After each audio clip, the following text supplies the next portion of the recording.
Kansai Collective. Hold on, let me try it. Is it? And now we're back in. Hi. I'm here to talk about myself. Not really, but what I am here to talk about is the Kansai Collective. Thank you again, guys, for tuning in, stopping into another episode. You guys know what we do here. As always, it is Asa Questenberry, and joined with me, my partner, the host, co-host, whatever you are. My name is Zane. Live in the Kansai, baby. I was like, where is mental stall there? Now, who speaks smoother, man? Asa or Zane? I want y'all to put in the comments, man. Who's a more smooth talker? I don't know if you want them to bully you like that. Go check out our recent interview and then listen to the 15 minutes it takes Zane to get a question out. Yeah, when we're doing interviews, man, you should think of the question first before you start talking, because a lot of the so that's great, but yeah. I'm trying to bring y'all the best content I can, man. Ask questions you don't normally get. Talking is a talent. And to be here talking on mic, talking in front of a camera is harder than it looks. So good on you for trying, friend. Zane, we spent a lot of time together today. Zane had his first successful event here in Osaka. So congrats, friend.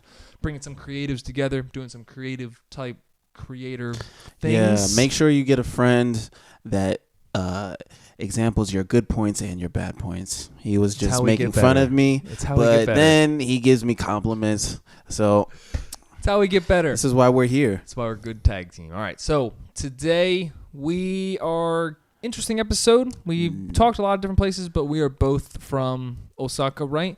And we live in very different places in Osaka. Very, very different. You are in the north. Correct. I am in the east.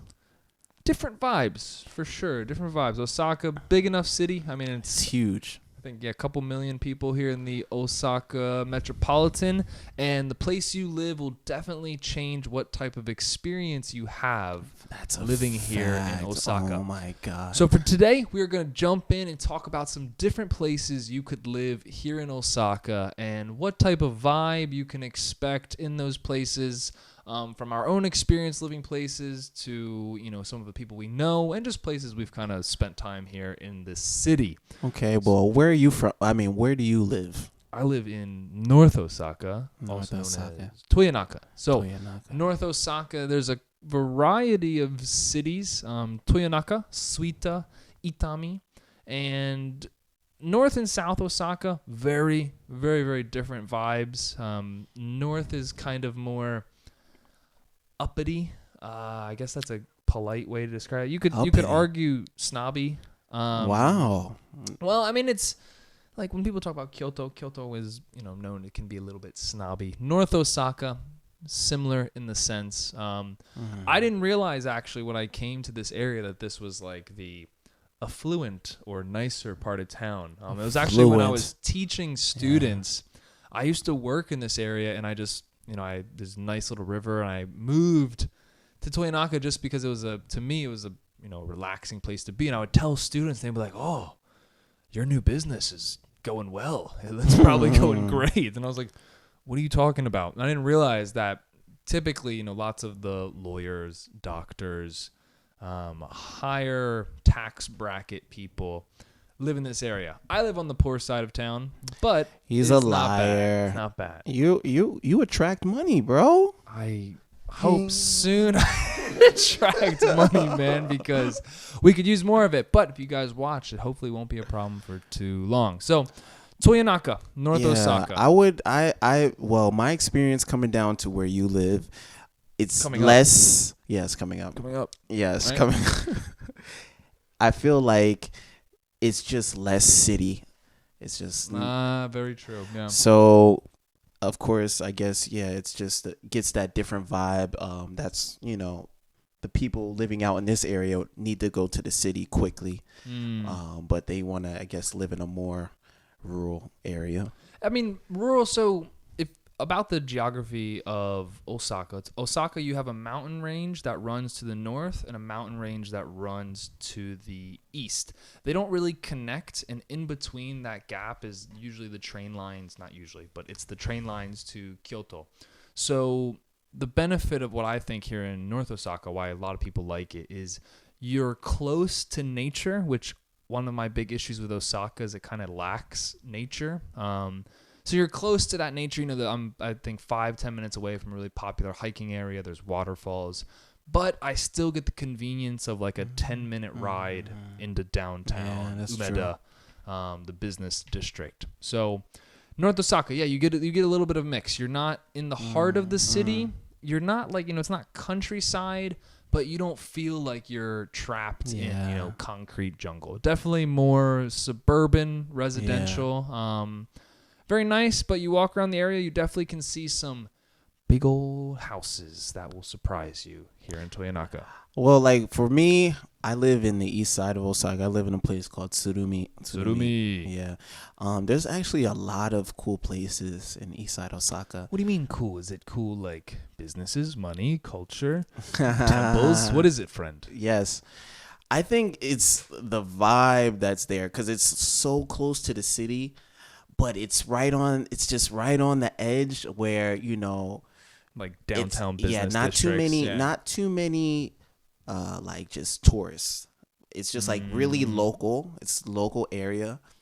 So you get a lot of really good restaurants in this area. Oh my god. Oh, the small little hole in wall spots.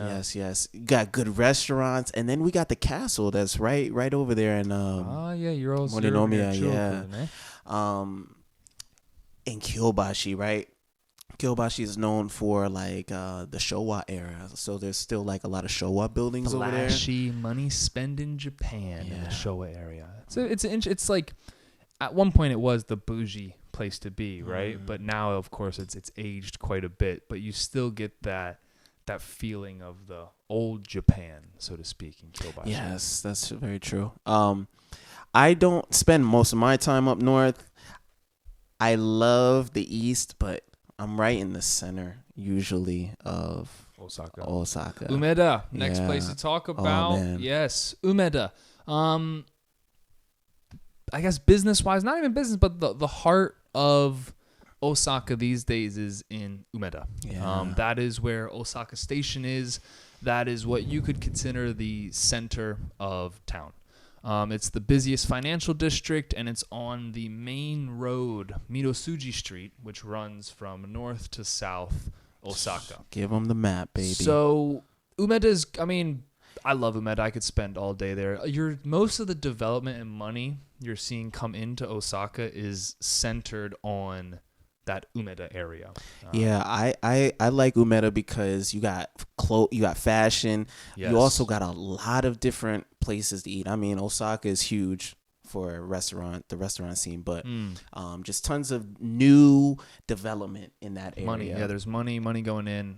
There's huge high-rise condos getting built as we speak. Yeah. One thing I'm excited about, so if you don't know, Osaka is hosting the 2025 Expo here in Japan. So Let's World go, Expo. Osaka. And the government, people are really excited because the Olympics, of course, if you're alive right now, you understand that there's lots of complications with COVID and the Olympics. So the Japanese government is really excited that by 2025, hopefully, knock on wood, everything will be normal-ish, or some sense of, order will be restored. So there's lots of effort to build up this event in Osaka in 2025. So like right now, for example, as I said earlier, there's not a lot of nature in Osaka, but currently the government's building Osaka Central Park, which will be right in Umeda, and it's going to be the biggest park in the city. Lots of beautiful cherry blossoms, brand new, skyscrapers. Yeah, that's going to be beautiful. That's all Umeda. That area has actually been under construction since I came to Japan. So when I came here, it was just you didn't know what the construction's for. But how many years? What has that been? About 3 years. 3 years ago. So it's 3 years of construction. But now they actually have development pictures of what you can expect to see when it's finished. So all that stuff's exciting. Umeda's very. It's. For me, flashy. It's like, you could go there during the day and have a great time. You can go there during the night and have a good time. The JR line is there, and the Hankyu.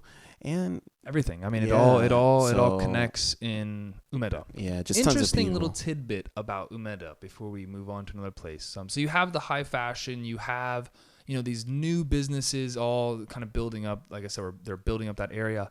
But old Japan and by old I mean Showa. Obviously, it's not ancient Japan, but flashy Showa era Japan. Underneath Umeda is one of the largest networks of underground never really. shopping, trains, as we mentioned. So I think so in the Umeda area alone, I think there's about 4 different levels of underground shopping, eating, walking space. So if you ever come to the city, you'll know it's kind of hard to cross roads. There's not many like ways you can cross intersections because most of the crossing or walking around happens underground. So different places you can, if you're under the Daiichi, Dai-ni, Dai-san, or Daion building, you have corridors of these old, hole-in-the-wall izakaya bars, noodle shops, curry places. So many good spots. You can get lost down there I mean, if you want a fun time in Umeda, go underneath those buildings I just mentioned, Daiichi, Dai-1, Dai-2, Dai-3, Dai-4. Have about, however much money you want to spend for the night and just bar and restaurant hop. I mean, you can literally be down there all night and it's a fun time for sure. So lots of under what would you say? Underground now? Underground, subterranean. Underground. That's the word. Underground. Okay.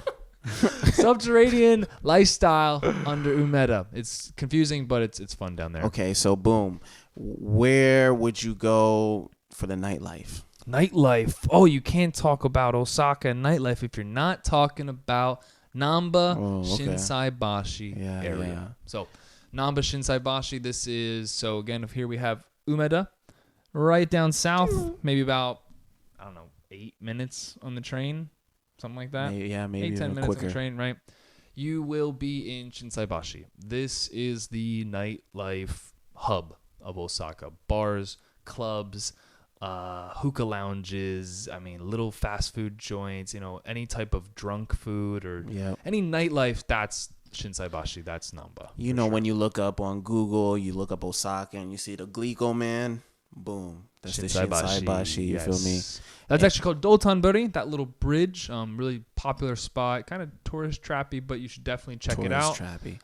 Because not that spot, but surrounding it, right? I know when me and my wife first started dating, she would take me over to Shinsaibashi, and I'm sure you see these pictures too, like the big crab. Yes, big crab, which is very cool. But a huge food in Osaka is kushikatsu. So it's basically like vegetables, meat, deep fried thing on a stick, on a right? skewer. Like anything you can put on a stick and deep fry, kushikatsu. But then they have this sauce, which they call sauce. It's just sauce. It's just sauce. And you throw anything in there. I had a fried ice cream skewer, bro. In Shinsaibashi. It was super fried ice cream good. skewer? Super good. How do you even make stuff like that? Okay. I mean, I've tried some interesting. I haven't done fried ice cream, but super good, bro. I think like fried cheese equally. Like, I mean, if you I was like cheese. what could this be? Fried cheese. That was a good one. But kushikatsu is huge, man. That's a soul food of Osaka, and it's. Oh man, it's so funny. Like on the bridge, right? Yep. At nighttime, they do the nampas. The what? The nampa. You know the nampa? I don't know the nampa. Please enlighten me of the nampa. Okay, nampa, guys. Hopefully, Ace is gonna put the definition right here. But basically, it's like picking up chicks. Okay. Yeah. I don't know what the nampa is. Basically, it's these people who own bars. They send out their employees to go on. They send out the little minions. Yep, right, okay. right on the Dotonbori Bridge, and girls who walk past, they say like "Do desu ka?" Yo, girl, what you doing tonight? Come over to our restaurant. We give you some discount. Exactly. They call that nampa. Yeah, nampa, man. Picking up chicks. That's the main. So if you want to see like a comedy show, it's fun. It's watch really these dudes interesting. Swing and miss on all the. Nice. Okay. Yeah, most. So you want some nampa? Maybe you join in. Maybe you just want to watch for some laughs. But Dotonbori Bridge at nighttime definitely be an interesting little spot. So so that's Shinsai Umeda. my neighborhood up north, your neighborhood in the east. But let's talk about, this guy's so humble. He's Man, doing a lot of different things with what are his you gonna- business, right? And so, actually, if you saw our last interview with Eric from Viva La Mort, Eric, hi, hope you're watching, friend. we went down to Sakai, right? Yeah, Sakai, that's where you're going with this. South, the dirty South. The dirty South. That's the dirty Osaka, That's dirty messed up South. to call it, yeah, but fact. I mean, this goes into how I said before, the not a rivalry, but there's very different vibes between North and South. Yeah, definitely, Osaka. definitely. Interestingly enough, as Eric was talking about in an interview, South Osaka, Sakai is like a major historical spot in Osaka. That was the original port in Osaka. So Osaka is traditionally known as the business hub of ancient Japan. The Kansai Ben dialect that people speak here is actually reflective of the straight to the point, no nonsense talking that merchants had in old Japan. So Sakai was the hub of this. Anything doing business that was getting sent, out of Japan or different parts of Japan came through Sakai. These days, Sakai is it's seen better days, of course. It's not the place they're going to recommend on a tourist map, but if you want to talk about the most local place in Osaka, it's Sakai. That local hometown feeling, Sakai. I would say, Japan, Osaka, very different Japanese vibe, right? You got the Japanese vibe. It's very different. And when you go to Sakai, you can kind of feel like you're at home. You know what I'm saying? Yeah, it's very true. Yeah, very true. like in the meadow, right? I'm definitely not aware of like, hey, someone might, try and take something from me, like rob me or something. Or like if I drop my phone, you know what I'm saying? Like I know I would get my phone back in the meta. It's Sakai, you're not too sure? I don't know. I think a better way to describe it, Sakai is the first place that I saw. I mean, my company office is in Sakai, so I'm riding with Sakai. But Sakai is the first place I saw a woman wearing a leopard hat, leopard jacket, leopard pants, and leopard shoes. And in a country like Japan, that's very much like neutral colors, business attire, very conformist. Right, exactly. To see a woman in a full-on leopard outfit, I was like, wow, that is impressive. So you will get that in Sakai, definitely. She must have had a lot of confidence, man, because she just doesn't care, which is I feel like the vibe in Sakai is people just truly do not care what you think. So and it's a breath of fresh air because it's like okay, Japanese people are like this as well. Everybody's not just kind of the way that Japan is painted. So you get some variety, right? Yeah. You get to break through that kind of stereotype that Japanese people are these, like what's the word? Knit and proper. That's not it, but all put together, all very businessy, right? Sakai is very not that. Listen, I'm down to go there again. Viva La Mort, dope. We're definitely gonna play basketball out there, man. Viva La Mort, we're coming. So that's Sakai. That's way south, souther or more southern than that. You get Wakayama. Technically not Osaka. You're getting into the bottom of the peninsula there, but you keep heading south and you'll hit some beach towns, Shirahama, Wakayama, in between those two cities on the coast. But let's bring it back up. Okay, where's your favorite area then in Osaka? Osaka. Where do you like to be? Okay. I gotta go back to Umeda. I mean, Umeda simply for the vibe there, because I mean we're at this really cool point in Osaka's current state or history rather, where for the first time in a very, very long time, there's development happening in the city. There's money coming in. There's businesses like myself, trying to move here and do business here. And you get that feeling in Umeda. You really get to see that the city's alive, hustle and bustle.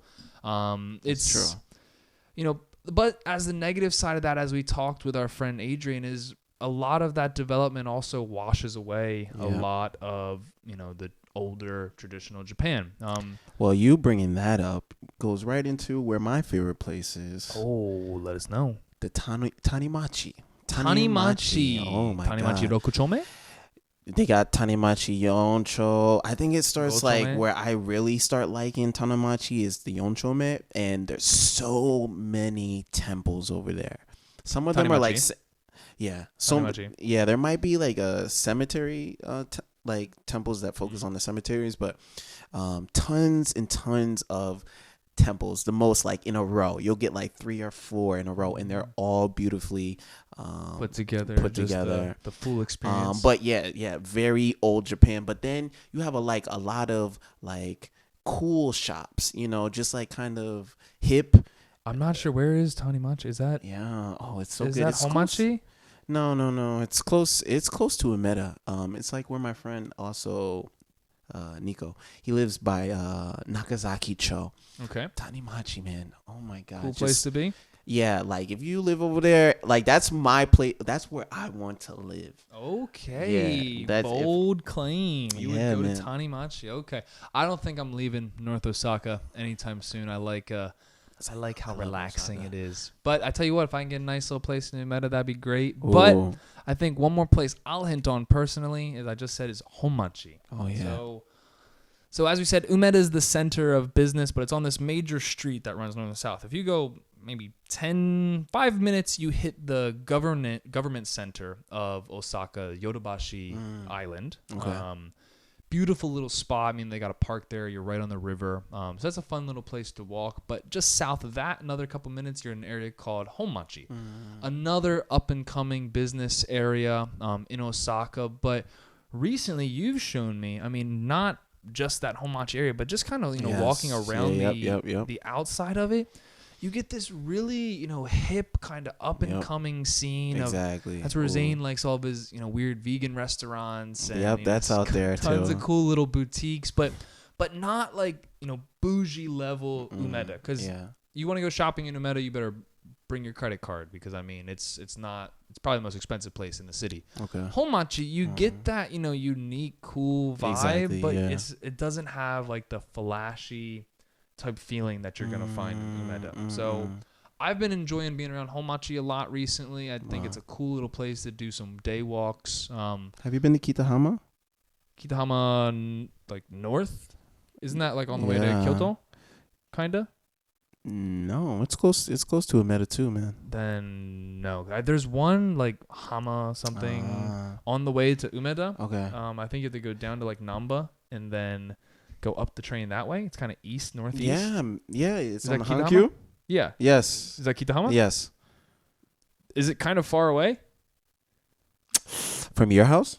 No, from Umeda. Let's say from Umeda.